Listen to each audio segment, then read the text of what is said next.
Juges chapitre 19.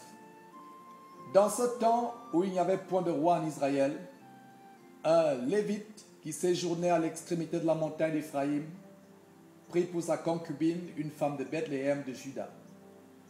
Sa concubine lui fit infidélité et elle le quitta pour aller dans la maison de son père à Bethléem de Juda, où elle resta l'espace de 4 mois. Son mari se leva et alla vers elle pour parler à son cœur et la ramener. Il avait avec lui son serviteur et 2 ânes. Elle le fit entrer dans la maison de son père. Et quand le père de la jeune femme le vit, il le reçut avec joie. Son beau-père, le père de la jeune femme, le retint 3 jours chez lui. Ils mangèrent et burent, et ils y passèrent la nuit. Le 4e jour, ils se levèrent de bon matin, et le Lévite se disposait à partir. Mais le père de la jeune femme dit à son gendre, « Prends un morceau de pain pour fortifier ton cœur, vous partirez ensuite. » Et ils s'assirent, et ils mangèrent et burent, eux 2 ensemble. Puis le père de la jeune femme dit au mari, « Décide-toi donc à passer la nuit, et que ton cœur se réjouisse. » Le mari se levait pour s'en aller, mais sur les instances de son beau-père, il passa encore la nuit. Le 5e jour, il se leva de bon matin pour partir. Alors le père de la jeune femme dit, « Fortifie ton cœur, je te prie, et restez jusqu'au déclin du jour. » Et ils mangèrent eux 2. Le mari se levait pour s'en aller avec sa concubine et son serviteur. Mais son beau-père, le père de la jeune femme, lui dit, « Voici, le jour baisse, il se fait tard. Passez dans la nuit. Voici, le jour est sur son déclin. Passe ici la nuit, et que ton cœur se réjouisse. Demain, vous vous lèverez de bon matin pour vous mettre en route, et tu t'en iras à ta tente. » Le mari ne voulut point passer la nuit. Il se leva et partit. Et il arriva jusque devant Jébus, qui est Jérusalem, avec les 2 ânes, bâtés et avec sa concubine. Lorsqu'ils furent près de Jébus, le jour avait beaucoup baissé.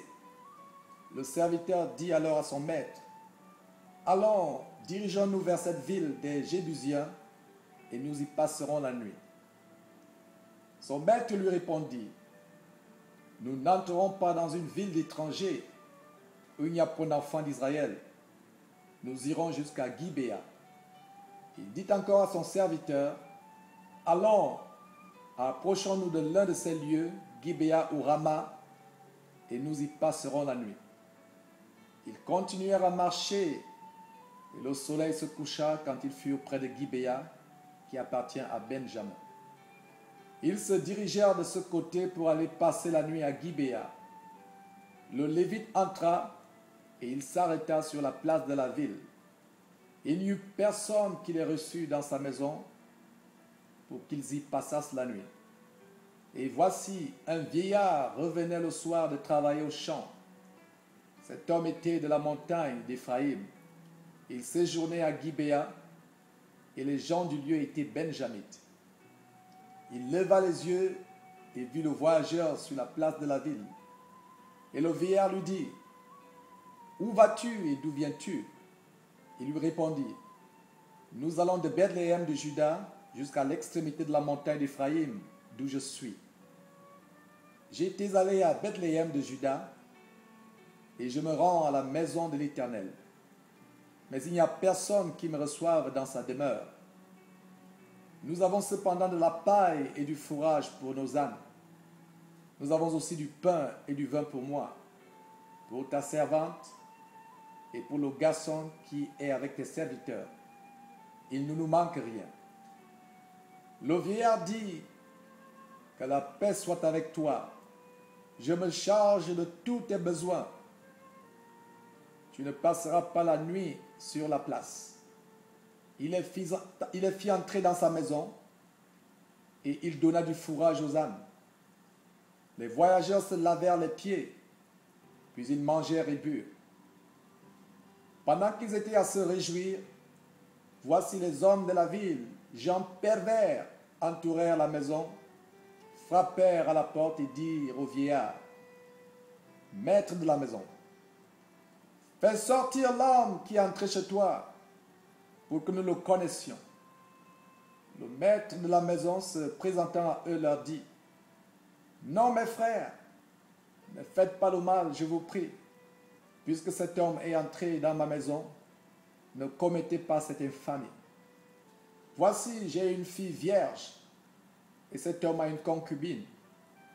Je vous les amènerai dehors, vous les déshonorerez, et vous leur ferez ce qui vous plaira. Mais ne commettez pas sur cet homme une action aussi infâme. Ces gens ne voulurent point l'écouter. Alors l'homme prit sa concubine et la leur amena dehors. Ils la connurent et ils abusèrent d'elle toute la nuit jusqu'au matin. Puis ils la renvoyèrent au lever de l'aurore. Vers le matin, cette femme alla tomber à l'entrée de la maison de l'homme chez qui était son mari, et elle resta là jusqu'au jour. Et le matin, son mari se leva, ouvrit la porte de la maison et sortit pour continuer son chemin. Mais voici, la femme, sa concubine, était étendue à l'entrée de la maison, les mains sur le seuil.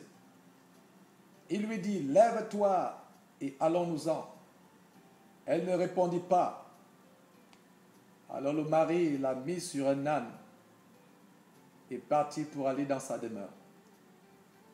Arrivé chez lui, il prit un couteau, saisit sa concubine et la coupa membre par membre en 12 morceaux qu'il envoya dans tout le territoire d'Israël. Tous ceux qui virent cela dirent, jamais rien de pareil n'est arrivé et ne s'est vu depuis que les enfants d'Israël sont montés du pays d'Égypte jusqu'à ce jour.